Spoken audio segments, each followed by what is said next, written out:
Have you ever struggled between deciding whether to book a hotel or an Airbnb? Well, you are not alone. Both have their pros and cons, but the choice really depends on your travel style. If you're a budget traveler, you want to know where you can get the most value for your money. If you love luxury, you want to know where you can get the best service and perks. Families need space and convenience, while solo travelers prioritize safety and location. No matter how you travel, your choice makes a big impact on your experience. My name is Rachel. My name is Christian, and we're a couple that love to travel, and we want to show you how to do it as well. In this video, we are going to be breaking down the key differences and our opinions between hotels and vacation rentals. All right, let's start with hotels. The reason why people love them, because they're consistent, convenient, and also come with perks. So first, let's talk about the cleanliness. With hotels, you don't have to worry about keeping your space clean.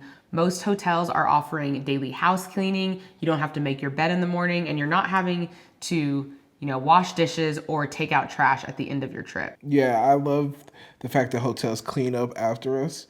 Just to come back from like an excursion or going to see a site and then come back in the middle of the day and our bed's already done. It's great. I love having that feeling.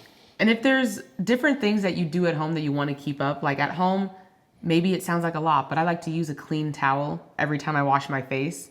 In a hotel, I know in the morning I can use my towel. At night I can use it, and then I'll get refreshed new towels every day.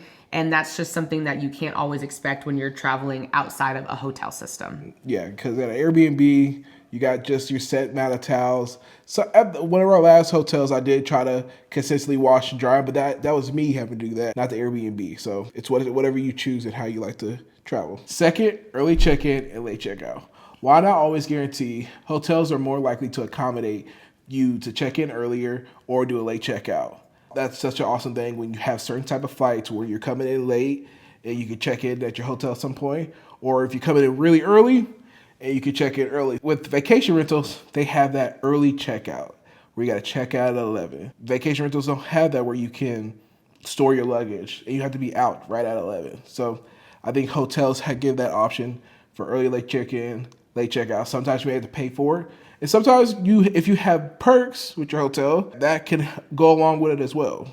Yes, and one of the best parts about the options of hotels is, one, if you get there early, it's not like there's just one room that they can put you in. If maybe the room that they had you in isn't ready, but there's another room that's similar that's ready and you're willing to take that one, then that gives you more flexibility to be able to check in early. And like you mentioned, if the room's not available and you can't check in early, most hotels have some kind of concierge or luggage hold where you can at least drop your luggage off and sit for a bit. If there's different amenities, you can go and sit by the pool or just start exploring the city while they hold your luggage until it's time for you to check in. And speaking of loyalty, let's talk about rewards.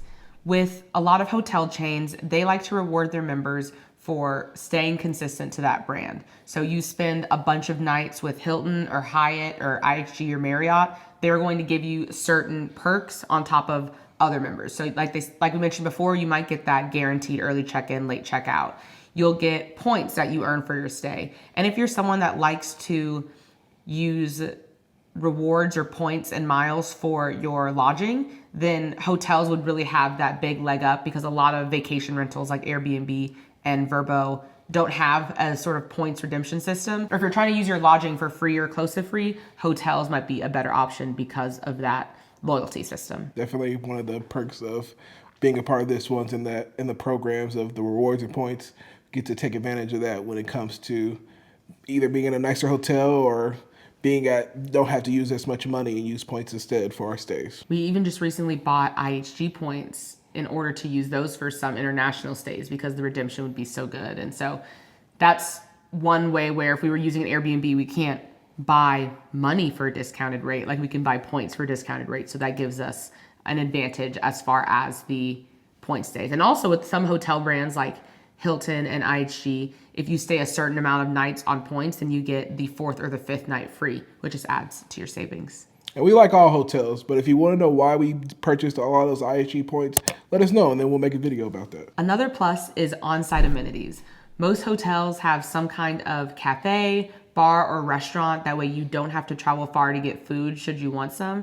And as well as other amenities like pools, a gym, some have a spa. So you can really have that centralized vacation experience or centralized traveling experience versus having to always go out into the city that you're in to find these individual things. Going back to loyalty and perks, some have lounges where you can take advantage of those to where you can get free drinks, free food, or happy hours as well. And that just is another benefit to using loyalty points and also saving money instead of going out and do something. So, just in our Denver trip, we got to use credit to use that at the bar and drink there instead of going out to another bar and spending our own money.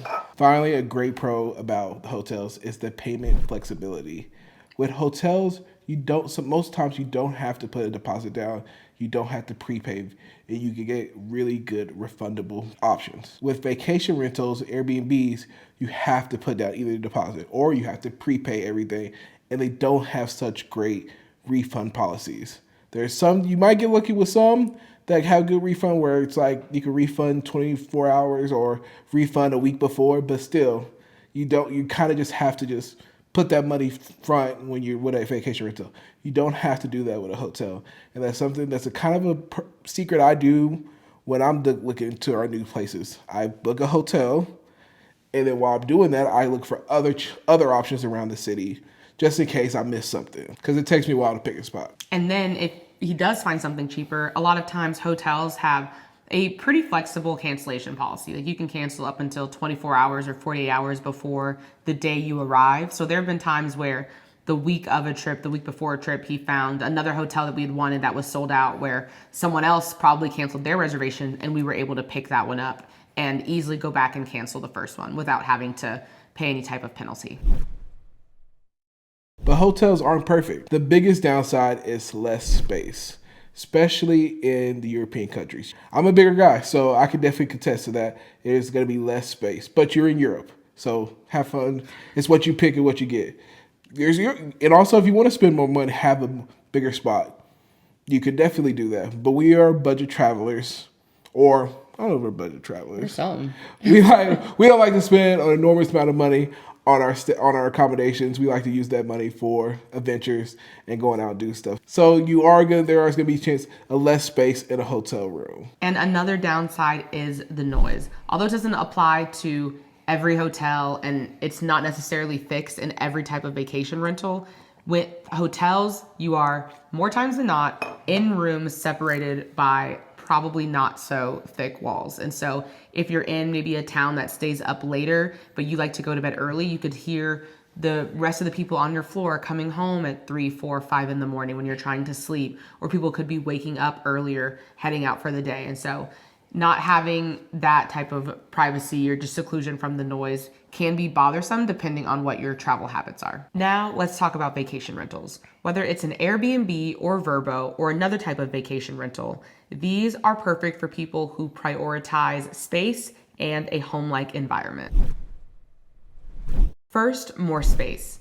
The biggest draw to vacation rentals is, of course, what they were created for, is that you can get entire homes, entire apartments, versus at a hotel where you are just getting that one room and at best a suite. So if you want to have a more at-home, relaxed type feel, then vacation rentals are the way to go. These are also perfect for larger groups such as families or friend groups traveling together, because booking multiple hotel rooms can really add up versus booking one house that might have 5 or 6 bedrooms for people to sleep in. Second, with having a vacation rental is having a kitchen. Having a kitchen, it can save you tons of money when you're thinking about your food options when you're vacationing, especially if you don't want to go out to eat for every meal. It also is great for those that have dietary restrictions, or that are ones that are trying to watch their weight, or just don't want to deal with greasy fast food or going out to eat all the time. So you can have that option. Or those that might just have a simple type of palate for something in the breakfast and just want something quick to eat. And another perk with the things in the vacation rental are having a washer and dryer. Especially if you travel for longer periods of times, it is so much easier to be able to pack for 5 days a week and then wash your clothes while you're there in order to make it last for the 2 weeks that you might be traveling per se.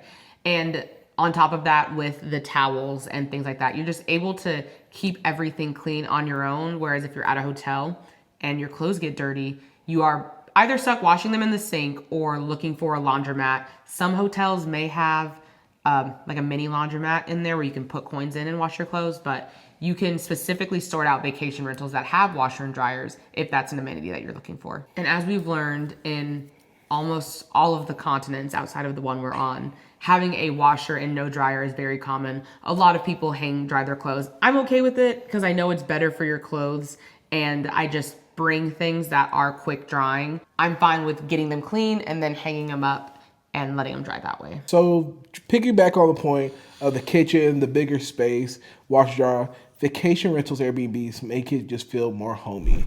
You're getting to feel that type of home feel. There's so much more area, so much more open space, community space. You get your balconies, your patios, and you get to enjoy the spaces around you.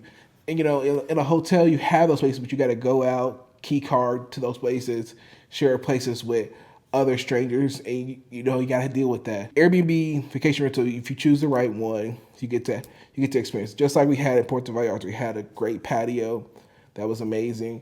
We have another trip coming up where we have like a really nice luxury type feel as well with our Airbnb. Well, that's what it looks like when we go to it. We'll show you what it looks like. So vacation rentals also provide a more immersive experience. When you typically stay at a hotel, whether it's a standard hotel or a resort, you're typically in an area surrounded by other hotels, which would also mean that a lot of the businesses and things to do in that area tend to lean more touristy, whereas vacation rentals, they can either be someone's home that they're renting out, maybe they were specifically purchased for that reason, but vacation rentals can have a more immersive and cultured experience. You can typically be in some of the more authentic type of neighborhoods for the area you're staying in. There would be more locals probably around the commute that you're taking every day versus what you would find in a hotel. And a great perk or pro about Airbnbs, if you're staying for a long amount of time, you get a better discount. I've seen where we stay for, if you're going to stay for like a week to 2 weeks or a month even, that your cost is going to be a lot smaller than if you did a short-term stay. And it doesn't just apply for Airbnbs. I know Vrbo has that same kind of perk, as well as other vacation rental websites will have a 7-day, 30-day discount for those longer stays. But of course, like all things, there are still downsides to vacation rentals. And the first being the payment and cancellation policies.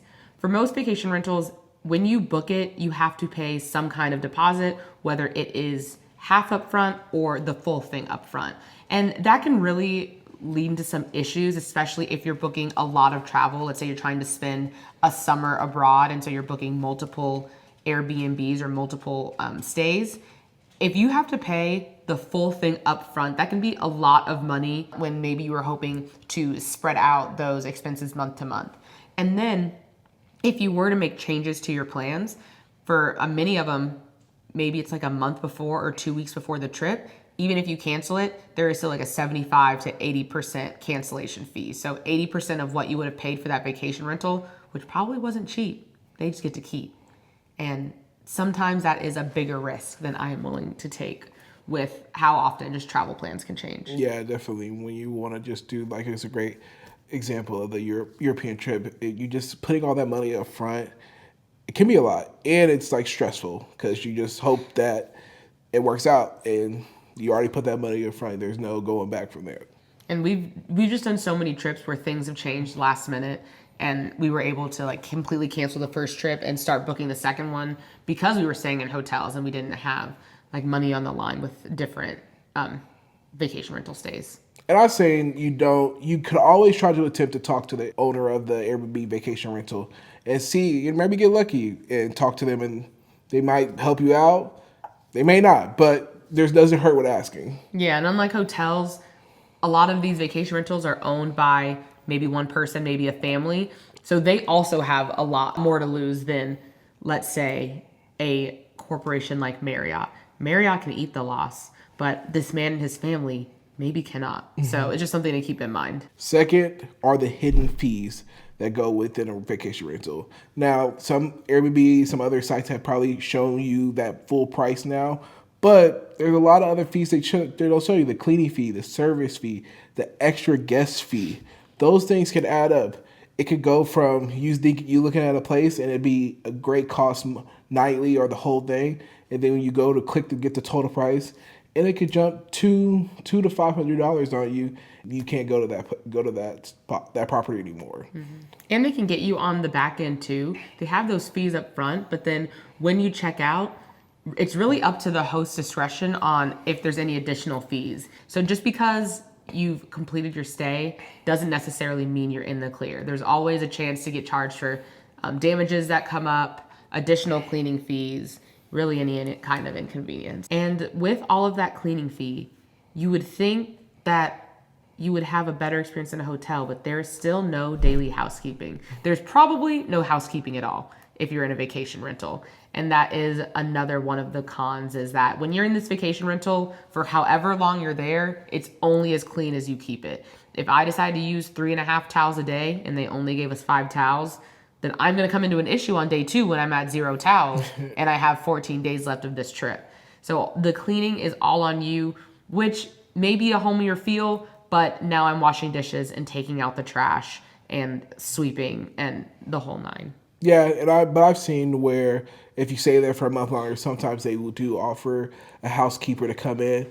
Most of the times it's going to be at an extra cost to you. Sometimes it may be added in there. It just depends on where you're at. That I've seen that only more in the Southeast Asia type of area. So just got to take that into account. The fact that you're going to be cleaning up after yourself. Not saying there's nothing wrong with that, or saying, but that's what happen. And you're on vacation. You don't want to clean up after yourself if you're on vacation. I really don't. Another issue is with vacation rentals is the inconsistency. You don't know what you're going to walk into. You see the pictures of this place. You're going to get excited. You're going to get hyped. You see this beautiful place that you got, and you get there, and it's completely not the same thing. Completely not what you pictured, not what you hoped for. It's dirty. It smells weird. You can look at all the comments all you want to see if this is going to be the right thing for you, and it can still be just not what you expected. It cannot be the view that you were wanting, the resort feel that you wanted. It's so inconsistent. So take that into account when you're doing an Airbnb or vacation rental, because most of the times it's not. We haven't had that really happen to us. I do really well of looking into the comments, look at the pictures, make sure it's something that we want. And when we get there, it matches what we want. Hopefully that never happens to us, but I know I've seen it happen to other people as well. Yeah, it's always a possibility. And as we mentioned before, because these are run by individuals, sometimes companies, but they only will have one or maybe a few units, the check-in and check-out times can be very strict. Unlike a hotel where when you arrive, they have 100 rooms and they can put you in one of them, your unit will be ready when your unit is ready. And typically, even if it's ready before that 11 a.m. check-in, whatever time they give you, they're not letting you in early. You have a code that'll get texted to you when it's time to check in, and those are your options. And because it's a vacation rental, you probably don't have anywhere to leave your bags with, like, near your unit. So you can pay, I know Bounce and there's some other websites that have luggage storage, but you would have to pay for that. And so you're kind of on your own until your official check-in time, and the options for flexibility are typically a lot more limited. Yeah, and this option kind of sucks, especially when you're having to check out at 11 a.m. and your flight's not till later that night. So you're stuck in just a loophole of, what do I do? Do I just go to the airport early because I can't put my luggage away? Or do I just carry my luggage around with me and where I'm at, just if I want to fit in some more things to do? We had that issue in Orlando where luckily they had a storage place, but it wasn't really like a security storage. It was a closet. It was a closet somewhere. So we just had to hope and pray that our stuff is still going to be there when we came back before we went to the airport. Finally, with vacation rentals is customer service. Now, when something goes wrong in a hotel, you could usually just go to the check-in desk, the front desk, and tell them your issue that's going on, and they'll help you with your issue right then and there. Most of the times, that's what they should do at good hotels. But with Airbnb, it could be a little more hassle because you have to message them on their phones, message them on your phone, and let them know the issue that you're going through. It could be getting into the place. There's an issue with the bathroom or the water. There's gonna be so many types of issues. And with it being just maybe a family or a small company or just one person that owns that property, that issue could take a while to get fixed. Unlike in a hotel or corporation, it shouldn't take that long to be fixed. So you got to take that into account when you're doing things. You know, we hope that nothing like that happens, that it's a perfect stay. Those things do happen when you travel, and you just have to make do, or you have to get that issue fixed for you. So which one should you choose? If you prioritize convenience, reliability, and perks, then hotels are definitely the way to go. They are perfect for short trips, business travel, or if you really love using hotel points for your stays. But if you need more space, you like a kitchen, you like to have that unique type of style of feel to immerse yourself in the culture, vacation rentals are your option, especially if you're in a group trip or in a bigger trip or you have a longer stay. But at the end of the day, it just depends on your travel type and how do you want to travel. So what is your preference, hotels or vacation rentals? Please leave a comment below and let us know. And if you want help booking your next trip, whether it's a hotel or a vacation rental, you can click the link in the description and you can work with me on planning your next dream vacation. Thank you so much for watching to the end of our video. Please give this video a thumbs up if you liked it and send it to anyone you know who is having a hard time choosing between hotels or vacation rentals. Also, if you could subscribe to this channel and ring the bell icon so you'll be notified every time we post. See you next time. Bye. Bye.